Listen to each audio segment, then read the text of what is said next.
اللهم صل على سيدنا ومولانا محمد اللهم صل على سيدنا ومولانا محمد وعلى آله وصحبه وبارك وسلم.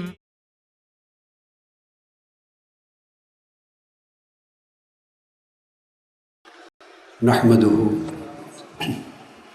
ونصلي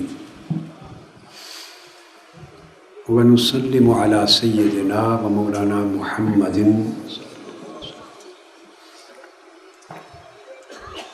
رسوله النبي الأمين المكين الحنين الكريم الرؤوف الرحيم. أما بعد، أعوذ بالله من الشيطان الرجيم. بسم الله الرحمن الرحيم.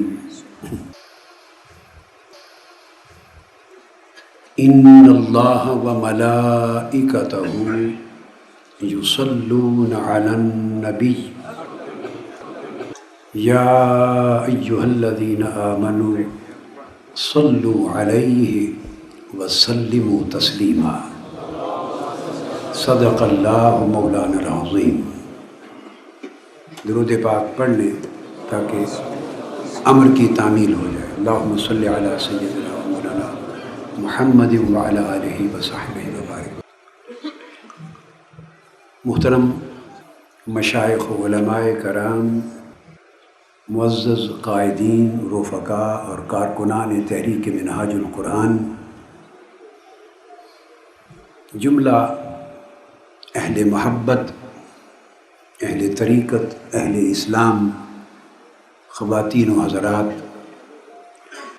یورپ کے دور دراز مختلف ملکوں سے تشریف لانے والے احباب، خواتین و حضرات، سب کو السلام علیکم ورحمۃ اللہ وبرکاتہ.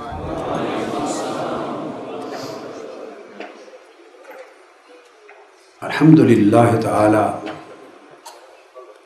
اللہ جل مجدہ کی توفیق سے منہاج القرآن رومفورڈ روڈ، ایسٹ لندن کے اس مرکز پر آج مقامی سطح پر قائم کیے گئے گوشہ درود کا 1 سال مکمل ہوا، اور میں اتفاق سے حرمین شریفین کی حاضری کے بعد کینیڈا جانے کے لیے یہاں سے گزر رہا تھا، تو انہوں نے اس مناسبت سے مجھ سے وقت لے لیا، اور آج بحمد اللہ تعالی پورے یورپ کی سطح پر اور برطانیہ کی سطح پر یہ صلاۃ و سلام مصطفیٰ کانفرنس منعقد ہو گئی. صلاۃ کانفرنس کا انعقاد ہو گیا، جس کا مختصر تذکرہ آپ نے تحریک منہاج القرآن کے بطل جلیل ہمارے عظیم فرزند علامہ محمد صادق قریشی سے سنا کہ لاہور کے مرکز پر جہاں پچھلے 3 سالوں سے 24 گھنٹے 1 منٹ کے وقفہ کے بھی بغیر 3 سال سے 24 گھنٹے میں تسلسل سے آقا علیہ السلام پر ایک گوشہ کی شکل میں درود پاک پڑھا جا رہا ہے، اور 21 آدمی ہر وقت درود پاک پڑھنے کے لیے موجود رہتے ہیں، اور ہمہ وقت درود پڑھا جاتا ہے، اور ہر شخص روزے کے ساتھ رہتا ہے.